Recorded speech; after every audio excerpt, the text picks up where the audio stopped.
خدا اللہ کے نبی صلی اللہ علیہ وسلم نے قدم قدم پہ ایسی دعائیں مانگی یوں لگتا ہے دریا کو کوزے میں بند کر دیا۔ ایک شخص کی آپ نے دعا سنی، وہ بڑی طویل دعا کر رہا تھا۔ آپ علیہ الصلوۃ والسلام نے فرمایا بھائی یوں دعا کرو، اس میں سبھی کچھ آ جائے گا۔ اللہم انی اسألک من الخیر کلہ ما علمت منہ وما لم اعلم، اے اللہ ہر قسم کی خیر عطا فرما، جسے میں جانتا ہوں یا جسے میں نہیں جانتا۔ اللہم انی اسألک من الخیر کلہ ما علمت منہ وما لم اعلم، اللہم انی اعوذ بک من الشر ما علمت منہ وما لم اعلم، اے اللہ ہر قسم کے شر سے محفوظ فرما، جسے میں جانتا ہوں یا جسے میں نہیں جانتا۔ کیسی دعائیں؟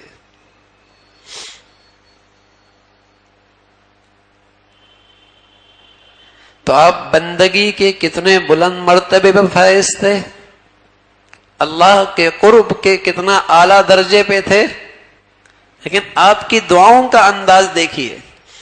اللہم اجعل خیر عمری آخرہ وخیر عملی خواتمہ وخیر ایامی یوم القاک فی، اے اللہ میری زندگی کا آخری پہرا سب سے اچھا کر دے، خیر عمری آخرہ وخیر عملی خواتمہ، اے اللہ میری زندگی کا آخری عمل سب سے اچھا کر دے، وخیر ایام یوم القاک فیک، اللہ جس دن میں آپ سے ملاقات کروں میری زندگی کا وہ دن سب سے اچھا کر دے۔ آپ بندگی کے سب سے اعلیٰ درجے پر فائز، لیکن دعاؤں میں عاجزی دیکھیے، انکساری دیکھیے، کہ اللہ آخری پیرا اچھا کر دے، آخری عمل اچھا کر دے، آخری دن سب سے اچھا کر دے۔ اور جس خوش نصیب کی یہ دعا قبول ہو جائے، اور کیا چاہیے اسے، اور کیا چاہیے۔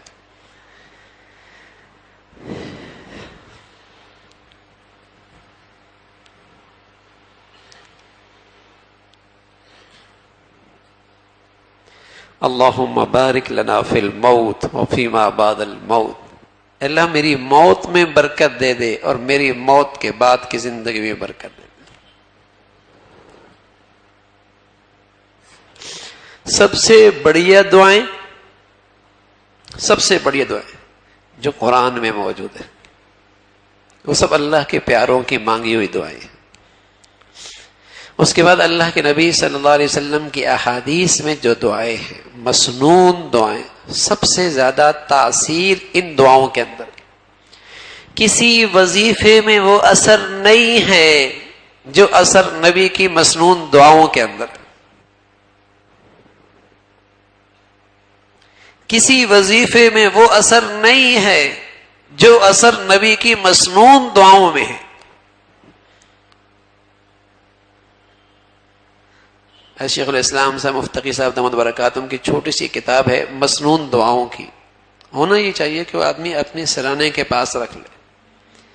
صبح کی مسنون دعائیں، شام کی مسنون دعائیں، اور پھر دن بھر میں جو چھوٹے چھوٹے مواقع ہیں اور دعائیں اللہ کے نبی نے بتائیں اسے پڑھتے رہے، پھر دیکھیے کیسی حفاظت کے قلعے میں آ جاتے ہیں۔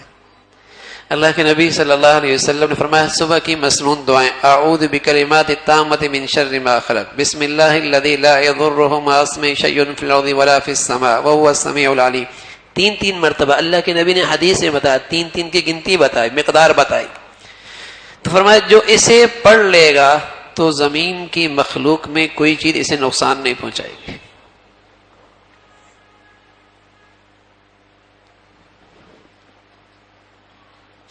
ان دعاؤں کا ثمرات اور ان دعاؤں کی برکات بھی اسی نصیب ہوں گی جو یہ مسلسل کرتا رہے گا۔ آج ہمارا یقین نہیں رہا کہ ان دعاؤں سے بھی کچھ حفاظت ہوتی ہے، اس لیے کہ یہ چیزیں معمول میں نہیں، مادی چیزیں معمول میں ہیں، ان سے نتائج آ رہے ہیں تو یقین بڑھتا چلا جا رہا ہے۔ مسنون اعمال، مسنون دعائیں معمول میں نہیں، ان کی برکات نظروں میں نہیں، ان کے ثمرات دیکھے کوئی نہیں، اس لیے یقین بھی کوئی نہیں رہا کہ اس سے بھی کچھ ہوتا ہے. اور جتنی بے یقینی کی کیفیت میں یہ سلسلہ ہے، ثمرات سے بھی محروم ہے. اور جو جو پڑھتے چلے جائیں گے یقین بڑھتا چلا جائے گا، اس کے ثمرات آتے چلے جائیں گے، یقین بڑھتا چلا جائے گا.